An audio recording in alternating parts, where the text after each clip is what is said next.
Hello, hi guys. За би одоо өнөөдөр өчигдөрс хичээлд явж эхэлсэн. Тэгээд өнөөдөр миний хичээлийн 2 дугаар. Өнөөдөр би их сургуулаа танилцуулаад тэгээд ер нь манай сургуулийн тодорхой мэдлэлийг хамгаалъя. Тэгээд явцгаая. Одоо цаг 8:06 болж 8:30-аас хичээл эхэлнэ. Хоцорчвол болохгүй. Би яг ший дугуйтай 10-20 минут явчихтээ. Тэгээд би амар тэний нэг юм мартсан байсан. Өчтөр би дугууныхаа гэрлийг цэнгэлэхэд дэшээ гэрлүүгээ аваа орсон гэсэн чинь би цэнгэлгээ мартчихж. Гадаа бол цаг ахаар ийм жоохон гэрэл гэгээтэй байгаа учраас дугуй маань бол энэ уртлын гэрэл нь жоохон бүдгхэн болохоор би гэрэл асаа гэж бодсон юм байна гадаа. За явцгаая. Би та нарт дугуйгаа өмнө биш л гэж бодлоо.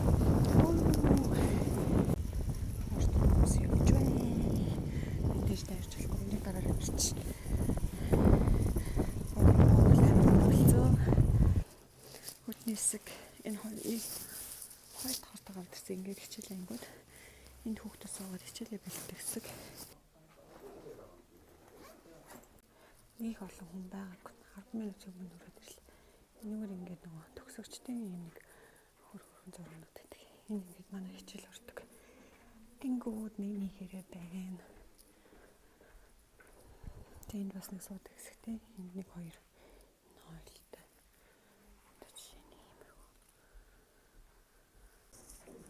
ийм хөрхөөтэй. Яа. Үнсэн ингээд хичээл байгаад багш нэрээ бичсэн учраас ингээд нэрээ бичсэн байна.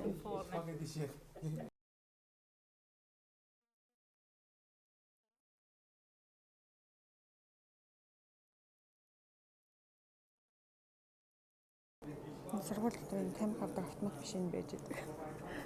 Идэх юм авах юм байна. Тэнд унтааны өмнөд байгаа тэнд суугаад идэн цаашаа балкон байгаа. Тэгээд энэгээр ингээд дахиад балконд.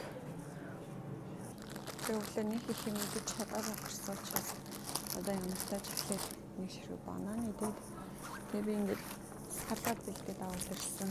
Салаад байдیں۔ Тэгээд манай сая уунаад манай хичээл дээр уг нь сая нөгөө юу үзэхтэй одоо мохор олгой тэгээд мохор олгойтой холбоотой кейс үзээ тэгээд нээлттэй хагалгаа болон дурангийн хагалгаа тэгээд юм шин тодорхой биш яг л эмээр имжлэн дээр нэг тиймэрхүү юмуд үзээд нэг жишээ мэш ажиллаа явж ирсэн юм аа тэгээд тэр жишээнээсээ болоод бөөнөрөө жишээгээ ярьж байгаа л бөөнөрөө хоббацал тэгээд засварлах болчихлоо.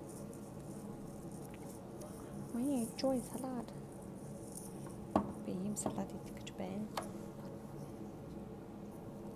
Чөтөр би тэр хоошор ирсэн. Би нэг 3 ширхэг хоошор авчихсан. Тэрийг идчихсэн.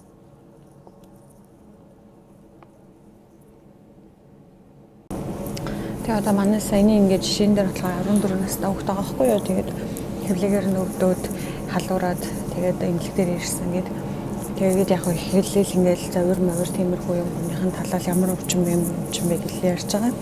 Тэгээд ингээд хэд асуулттай хамгийн сүүлийн асуулт нь болохоор тухайн хүүхэд эцэг их нь ингээд одоо яг Германы нийгмийн талаар амьдралын талаар ярих байхгүй.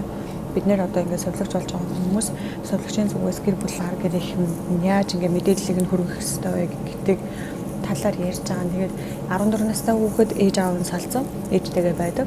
Тэгээд аав нь болохоор энэ талаар сонсоод шууд эмнэлэг дээр ирж байгаа гэж аахгүй. Тэгээд эмнэлэг дээр ирээд биднээс одоо совлогч нараас ингээд хүүхдийн талаар өвчнөгийн талаар ямар өвчин байгаа. Тэгээд ямар эмчилгээ хийгдсэн, яасан ийсэн талаар л ингээд биднээс асуухыг хүссэн гинэ. Тэгээд бид нар болохоор тэрийг хэлж болохгүй гэнэ.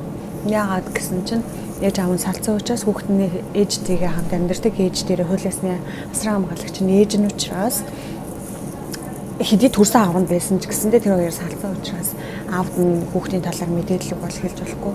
Ээжд нь бүх мэдээллийн өмнөдийг нь бүгдийг нь бол хэлээд өгсөн байгаа. Тийм учраас ээжтэй нуцаар ирээд ээжтэй холбогдоод ээжээс нь мэдээллүүдийг нь аваа. Хэрвээ та ингээд өөрийн биеэрээ өөрөө мэдхийг хүсч ивэл ээжээс нь хүүхдийн өвчний талаарх мэдээллийг авч болно гэсэн одоо гарын үсэгтээ тийм цаас авчирч өгвөл бид нэр ингээд хэлж болно гэх. Энэ бол ингээ хувь хүний өөрийнх нь нөгөө нууцлал учраас гэдэг. Тэгээ би энийг бас жоохон ойлгохгүй л энэ чинь манай Монголоос шал өөр соёл тийм. Тэгээд манай сургууль одоо энэ ингээ 4 давхар уурталан биш хотлаарчлаа. Манай сургууль тэр энэ ингээд урт. Энэ ингээ манай сургууль.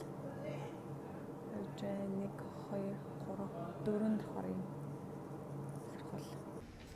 Also wie interdisziplinär, das hatten Sie ja eben die Aufgabe, ne?